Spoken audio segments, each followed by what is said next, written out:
Hey everyone, how you guys doing? Welcome back to another episode of Podio Commentary. And you know how the mantra of like the show is there are no bad movies. There's just maybe not the right time to watch. I don't know. Okay, like I really do try to find like the positive in as much as I can. And I'm already kind of I guess you could say setting the stage for discussing Black Christmas 2019, a movie that everyone, and I mean everyone, told me was bad. Everyone told me it was terrible. And I was like, you know what? I watched the 2006 movie. Okay. That's a wild episode, right? We already talked about that one. And then of course the original film. The call is coming from inside the house. You know, I mean, that particular trope is one that's lived on. The concept of a slasher taking out sorority girls has not been something that hasn't been kind of done to death. So I understand what Sophia Takal was trying to do with this version of Black Christmas, considering the time that it came out. And I have to say, I think she failed on pretty much every single messaging point she was trying to say. You know, like I like it when movies have things to say. I do. I really enjoy it when the person behind it, whether it's the writer, whether it's the director, or the talent involved, is really trying to send a message. And here they were trying to send a message, and it's not even a message that I don't like. You know, I get it. Empowerment, fighting back against misogyny, all that stuff, right? Yep, I'm on board, 100%.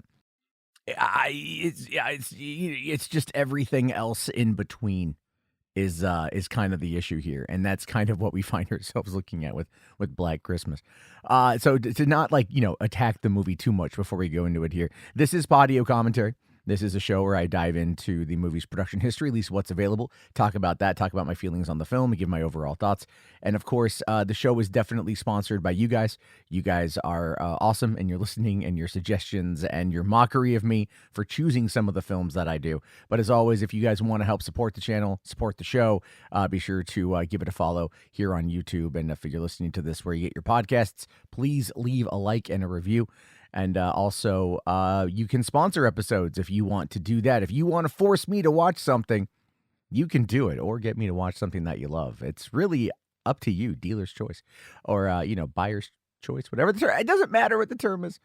Okay, let's talk about Black Christmas here. So this is a 2019 slasher film, and I use that term loosely. It's defined as that, but I wouldn't call it a slasher movie. It's a thriller, sure, but I don't know if I'd call it a slasher movie. It was written and directed by Sophia Takal. Sorry, co-written by April Wolf, and it is part of the Black Christmas series, which I don't think it should be granted the honor of that name.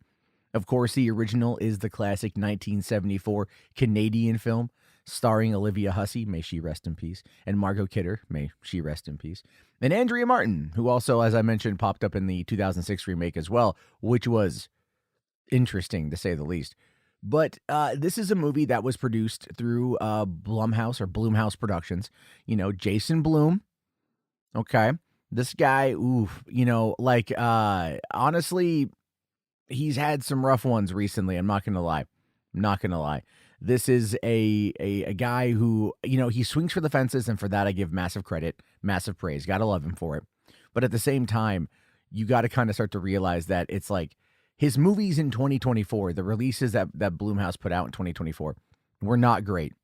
Neither the horror fans rejected him, the movie fans in general rejected him. Even this year, in 2025, Wolfman recently came out, and I will be talking about that later on in the month. But Wolfman came out, and Jason Blum posted an image on Twitter that he quickly deleted, basically going like, kind of complaining about the lack of box office for that movie. And it's like, well, maybe, I don't know, understand what the audience wants. And the thing with the Jason Blum is, for like the longest time, people thought that he did. And so this movie is just kind of another in a long string of films where it has horror fans asking, is Jason Blum all right? Like, does he need to chill out? Even though this movie came out 5 years ago. It's definite. There's signs of rot in the House of Blum, if you will. So this movie There's not a lot of information about this. It just says that in June 2019, Jason Blum revealed that he was going to produce a remake of the 1974 film Black Christmas. Okay. And then also in June, it was announced that Sophia Takal was announced as the film's director. Now, she had previously worked with Jason Blum on his Into the Dark series for Hulu. Now, not only that, but looking just at her credits, she was largely an actress from the year 2011 to 2015. She is married to the filmmaker Lawrence Michael Levine, which she has worked with on multiple occasions. And she's done only 2 films. One of them was, three films.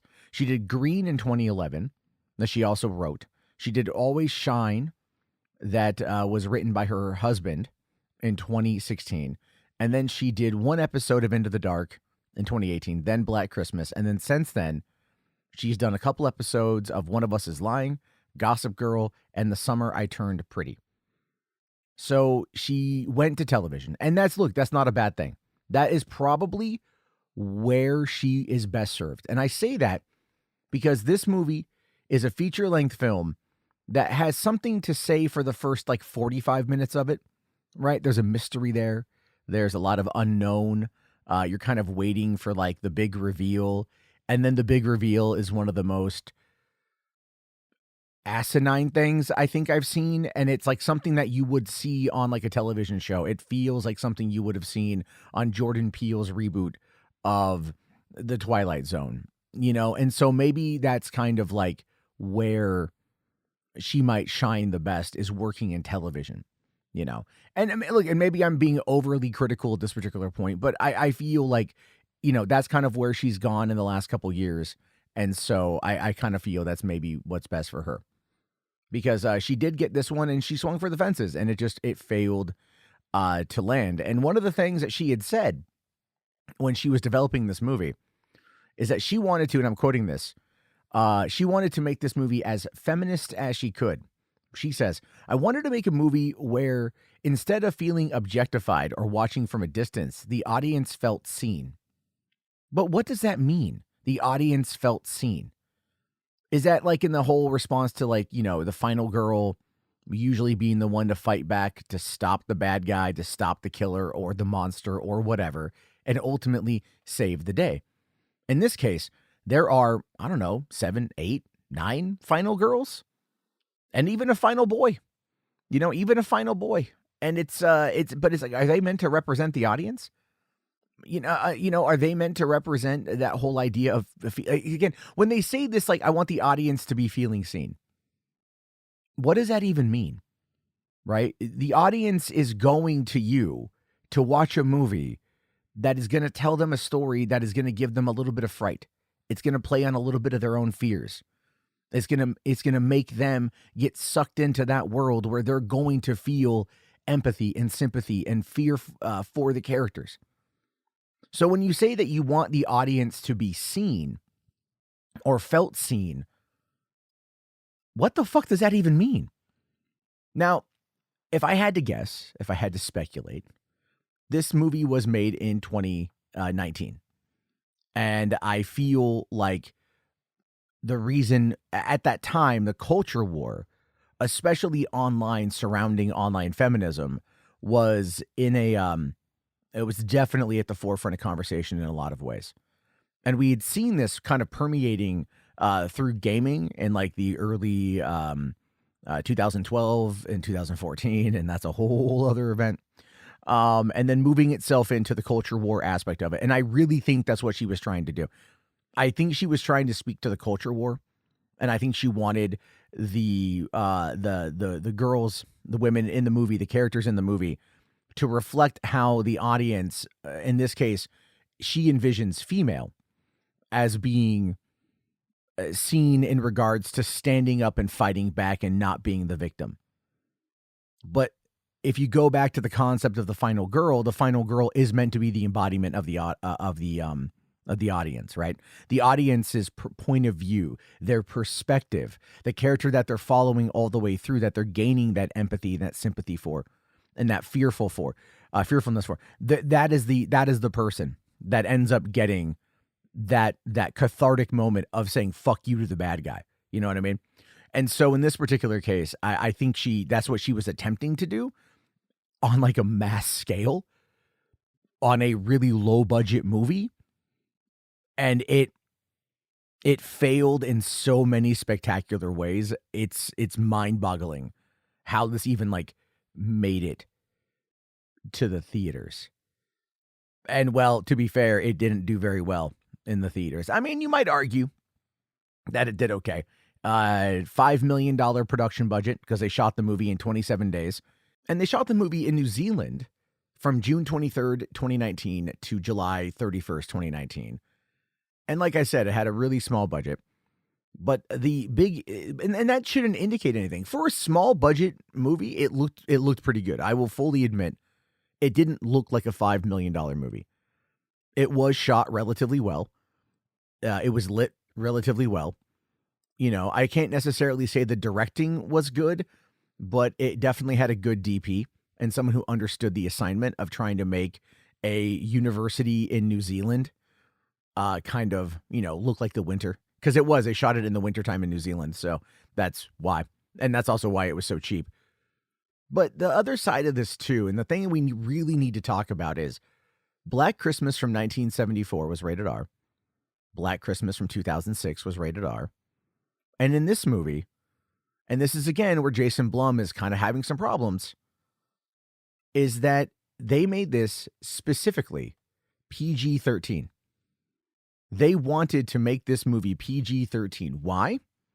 Because Sophia Takal thought that if it was PG-13, it would be accessible to new audiences, especially young women who were interested in horror and opening up discussions on major issues like sexual assault.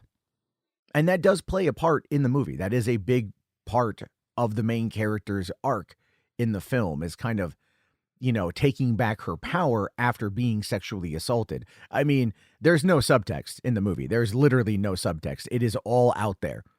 There is nothing that you might go, oh, this is a metaphor for or an analogy of. No. It's legitimately just, it is like a toddler could understand this. You know what I'm saying? Like, that is how completely surface level it is, which is, I think, another reason why it does a disservice to the horror franchise. Not only making this PG-13, because there are no good kills in the movie. Really, everything is cut away from. There's not a lot of blood, a little bit of gore. I think the most violent thing in the movie is like the death of Cary Elwes, because he gets lit on fire. Like, otherwise, it's mostly just stuff that happens either off camera or it's obscured from the view of the lens. Like in the very opening of the movie, there's a girl named Lindsay, and she's being stalked by someone in a hood and a mask, and they end up killing her by stabbing her in the heart with an icicle. Okay, cool. Throwback to Black Christmas 2006 had something similar in that one as well. Never mind Die Hard, right? Always Die Hard 2 with the icicle in the eye. But I will say that the scene where she's killed is really good. Actually, the cinematography of that, the way that she's doing like the snow angel and then she gets kind of drug off. I thought that was really good. I really enjoyed that shot. Again, but it's bloodless. And the stabbing happens with the guy on top of her and you hear it through the sound design, but there's no blood. And that's the movie. That's the movie in a nutshell. It's like the scares aren't there because there's no gore. It's just a jump and a cut, a jump and a cut. And that was the biggest problem with this movie, because it didn't give the audience what they wanted. People go to horror movies because they want to be scared. So you have to scare them. And doing gateway horror in a movie that is all about the subtext, and again, not even subtext, of sexual assault. You know, the sexual assault is real, and that's a real thing women have to, contend with in life, and it's terrible. But you still have to convey it in a way that's going to set the atmosphere for what it is you're trying to say. And there's nothing here that's a metaphor. There's nothing here that's analogous. It's just so first draft of the script. You know what I mean? And one of the things about horror fans is that they don't like being pandered to. They don't like being talked down to. They don't mind the metaphors. They don't mind the analogies. They like that because it sets the world in a space that they can kind of get lost in and then think about. Right? Later on, they'll have the discussion like, oh, that was a metaphor for this. Oh, okay. Okay. I dig it. I vibe it. That's good. And then you watch this one and you're like, oh, that wasn't a metaphor. That was very straightforward. And that's the whole thing. Now, one of the things, though, when it comes to the rating of this is that this being Sophia Takal, was ready to fully commit to the higher R rating if the ratings board wouldn't grant the PG-13. I mean, no, trust me, that movie is definitely PG-13. But she would not use PG-13 to water down the film's violence to a large degree, making it only slightly less violent than the original film. But I'll tell you this, though, the difference between this film and the original film is that the original film, you don't know what's going on and why are they getting the harassing phone calls. And like I said earlier, the original is the one that originated the call is coming from inside the house. This had none of that. I mean, and that's difficult to do, to be fair, when you are in the modern time and you are dealing with cell phones and social media. It does make it difficult to kind of maintain that atmosphere and to maintain that particular plot point. But there's ways to do it, right? There's ways to do it. You could do Find My Phone and have it track back to being in the house. And like, wait, the call came from inside the house, right? And like, oh my God, it's the same concept, just presented in a modern way. And this movie just had none of that, right? It just had none of that. Like I said, it came out and it grossed 10 million in the United States and 8.1 million in other territories. It only made 18.5 million worldwide. It was initially projected to gross about 10 to 12 million, but it was released alongside Jumanji: The Next Level and Richard Jewell. And then the sales, or I should say the estimates for the film were dropped by 2/3. Right. They were like, we're going to make 10 to 12 million dollars in the opening weekend. And then they saw the first day results and they're like, crap. Okay, let's slash it. And they slashed it down to 4.5 million. And then the totals ended up being 4.2. It finished at fourth or fifth place at the box office. And then it fell 57% to 1.8 million in its second weekend, finishing in 10th. And then from there, like I said, people didn't like it. Like the critics on Rotten Tomatoes gave it a 39%. It's not great. They said that it's better than the 2006 remake, but not as sharp as the original. I would go as far as to say that is true. As much as I did not like this movie, I can respect it more than whatever the fuck the 2006 movie was. But some people gave it a good review, you got Simon Abrams of RogerEbert.com says that the movie feels personal and urgent thanks to some atmospheric scare scenes and some sharp dialogue that reflect the world outside the movie theater in ways that most other studio distributed horror films don't. Yeah, if you're praising the dialogue in this movie, hoo boy, it ain't great. It ain't great. I mean, ultimately the movie, it just kind of, it crashed and burned. And that's going to put Sophia Takal in kind of director jail for a while, which, I'm not going to lie, kind of sucks because I get what she was trying to go for, and I'm not trying to like knock her creative vision. It just wasn't executed properly or well to like really kind of warrant anything else. But it's like, let the girl cook on something else, give her 5 million, let her come up with an original idea with her husband and see what happens. You know what I mean? Like, just see what happens. But the movie did, like I said, I'm kind of getting ahead of myself here. It did come out on December 13th, 2019, because they wanted to coincide with Friday the 13th. The movie crashed and burned, but they didn't put it out on digital until March 3rd, 2020. It's like right before the pandemic. And nowadays, 5 years later, almost 4 years later, I guess, the movie itself, no, 5 years, my bad. The movie would most likely have been on digital within the following 2 weeks. So if it would have come out on December 13th, 2019, it would have been on digital by Christmas. They just would have done it in hopes to get whatever money that they could. And that is that's kind of the sad truth of this film. So let's actually talk about the movie itself. Okay, here's where we get into spoilers. Although if you've made it this far, I appreciate you. This movie is interesting in the sense that it is about a group of girls that are reporting harassment, and no one seems to listen, no one seems to care. And that is a bit of a callback to like the original like sergeant from the original movie, who just seemed to kind of like downplay everything. And that part, and that is something that like women, and people in general have to kind of deal with when it's like they're talking about something that authorities don't have like a direct reference of. It's like someone's harassing me on the phone. Okay, like just don't answer it. Like, what do you want me to do? And the thing is, in reality, cops can't do anything. The only thing you can do in a situation like that, like quite legitimately, is have them take a report. That's it.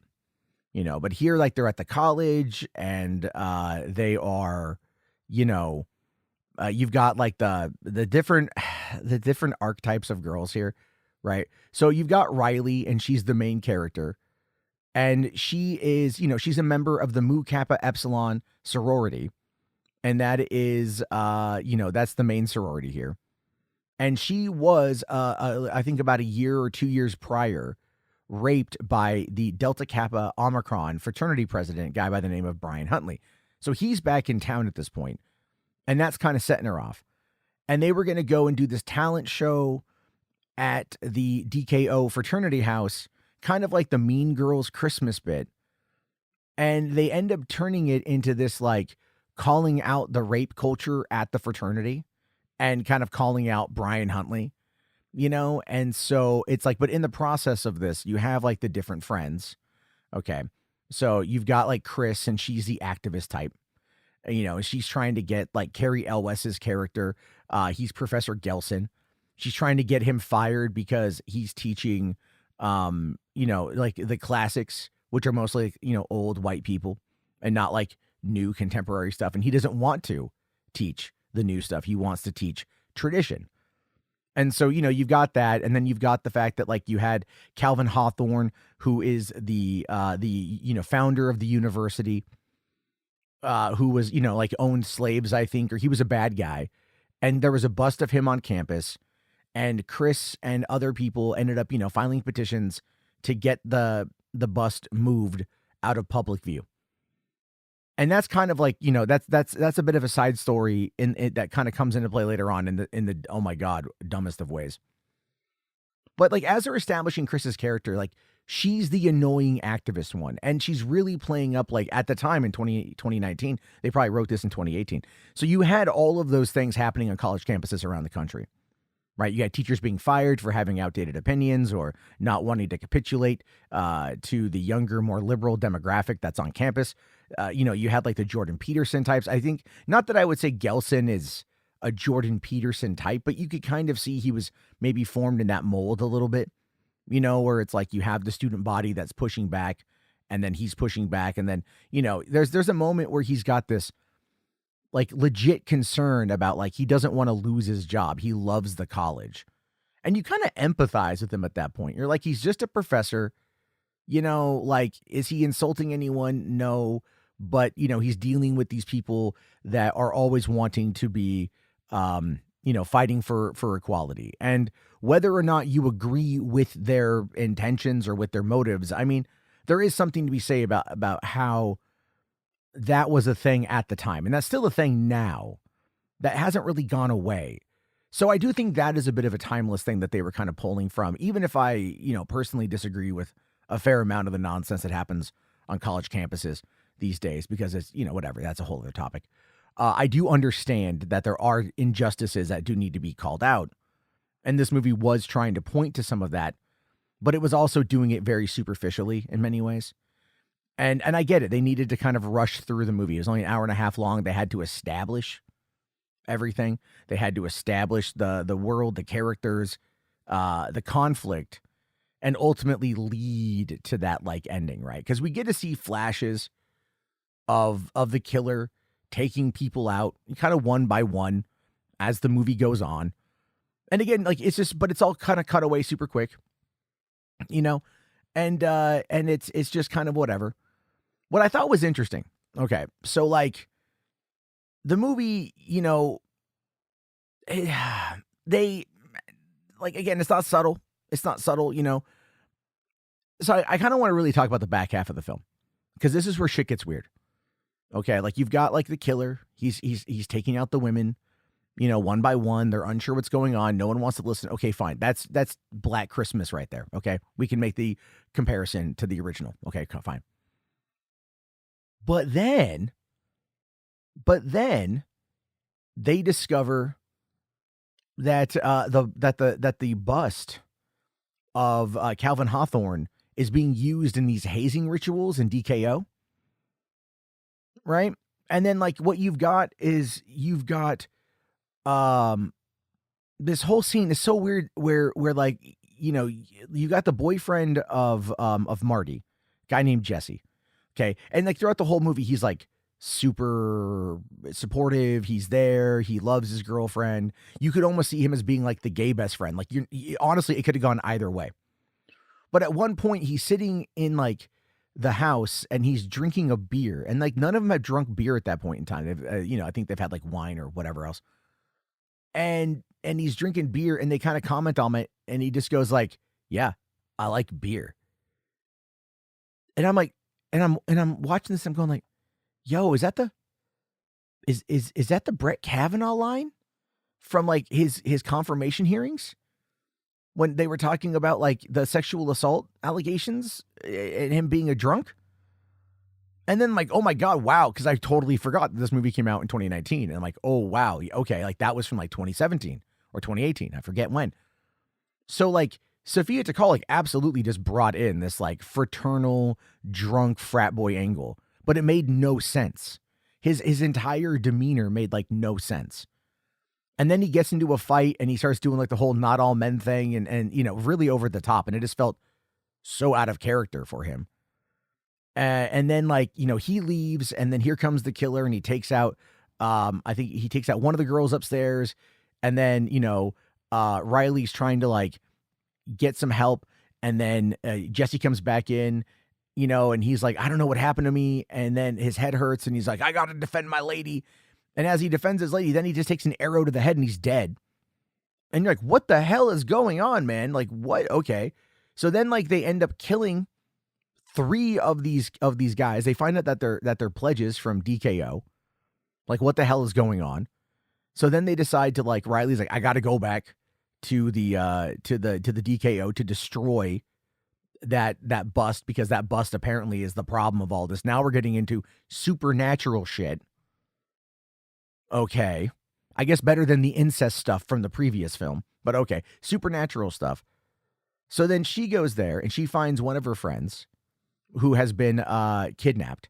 And then we find out that it kind of goes into Stepford Wives territory, because that friend is, this is Helena, and she has become submissive and obeying her man in order to find her seat at the table. And then they kill her. And she's like, but babe, I'm with you. And the boyfriend just goes like, it's all for the cause. And it's like, what the hell? So they snap her neck. And then they're getting ready to kill Riley. And then here come in the other girls, to fight him. Because you find out, sorry, I kind of jumped ahead. You find out that the bust, of Calvin Hawthorne, has powers, because he was known apparently for practicing black magic and somehow putting this dark black liquid, which only could remind me of the black oil from like X-Files season 7.